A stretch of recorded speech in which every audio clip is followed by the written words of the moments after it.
well taken care of. They were splendid, really. Yes, Caesar. And see, they're properly fed. Don't give them the scraps and the leftovers. They'll eat better even than the kitchen staff, Caesar. Well, there's no need to go that far. Better than us will be quite sufficient. You know, Marcus, I like to eat sparingly. There's too much gluttony in Rome, especially at festivals. But this one day, I think, is very special. I'd like to make an exception, and I've got a surprise for you. Two, as a matter of fact. Fellas! Yes, Caesar? Bring in the cake. But Caesar, it's for the end of the meal. I can't wait. I want the family to see it. Do you know what else I've got? Aristarchus of Athens is in Rome. Oh, Marcus. They say that he's the greatest orator of our time. And I've asked him to prepare an oration to mark the 7th anniversary of the Battle of Actium. Oh, no. What's the matter? Is it too boring for you? Well, we had one last year. That was last year, and anyway, the speaker was very dull. This man, they say he's wonderful. 7 years today sank Antony and all his hopes in the harbour of Actium. You see how the young mock the battle scars of their elders? Battle scars. A lot of good men died in that battle, and a lot of good men got scarred. I don't think it's right to make light of it. Oh, he's just being provocative. Not really. I just think we exaggerate its significance, that's all. No, Sellers. Now, let's not argue. Marco? No, just a minute. Let's hear what the young genius has to say. Well? Look! Here is the cake. Do we get one each? Julia, for heaven's sake!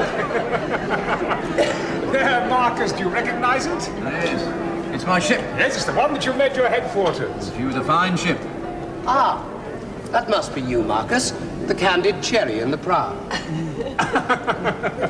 Now, Marcellus, please. Now, these things mean something to us. Oh, don't you think we're taking ourselves a little seriously tonight? Not seriously enough, it seems to me. Olivia, isn't that a wonderful cake? Wonderful. What do you mean, wonderful? Don't you like it? Why did you bring in the Greek? If you keep him waiting much longer, he'll need a shave. As a matter of fact, he's bearded. Thalos, bring in the Greek. Leave the cake. Take the cake. You know, Marcus, they say that he writes a sort of prose hymn. What can that mean? It's a form that I've never heard of. One of these new Greek inventions. They're always inventing something. Why are they so clever? If they're so clever, why are they a province of ours instead of vice versa? Ah, Aristarchus, welcome. Hail, Caesar. I hope we haven't kept you waiting too long. Come. We're ready now.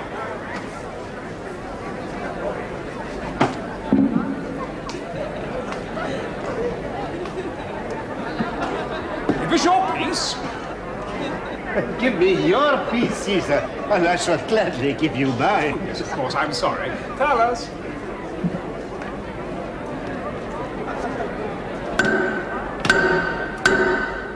Caesar calls for silence. What a noise. Perhaps we should change places? Only the Romans can afford ushers with a voice like that. Did you have it trained? I was an actor, sir. Oh, that explains it. Resting, are you? No, sir, I've given it up. Everyone's an actor in Rome. There just isn't enough work to go round. And what there is goes to friends and relatives. It's the same everywhere. The theater isn't what it was. No. And I'll tell you something else. It never was what it was. We'd be glad, Thalos, if you discuss your personal problems in your own time.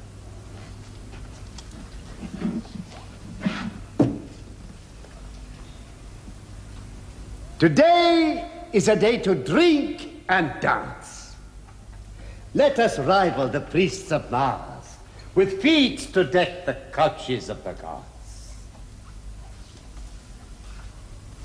7 summers passed. The wild Queen Cleopatra, dreaming her dreams of ruin on your lovely empire, sailed her hopes into the harbor of Actium, and there with noble Anthony spat curses on the ships of Caesar and cried, "Sink Rome and all her minions. Egypt's not for conquests."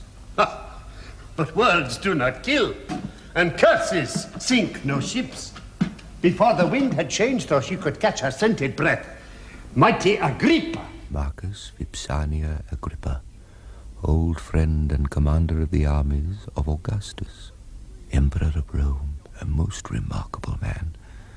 But even more remarkable was Livia, his second wife. If Augustus ruled the world, Livia ruled Augustus. Octavia, Augustus' sister, mother of Marcellus. And next to him, Julia, his wife, Augustus' only daughter.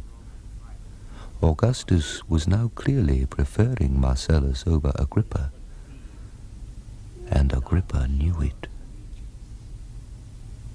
And Anthony, once proud Anthony, fearing to be last, chased her to the very gates of heaven. Romans, remember them. Their fateful deaths grace your lives today with living legend. Your names and theirs in history will be forever intertwined.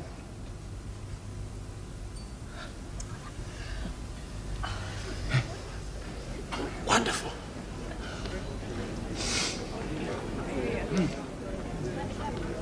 Wonderful. What a gift you Greeks have. Incident to the battle, you know, it wasn't like that. No? No, not at all. Oh.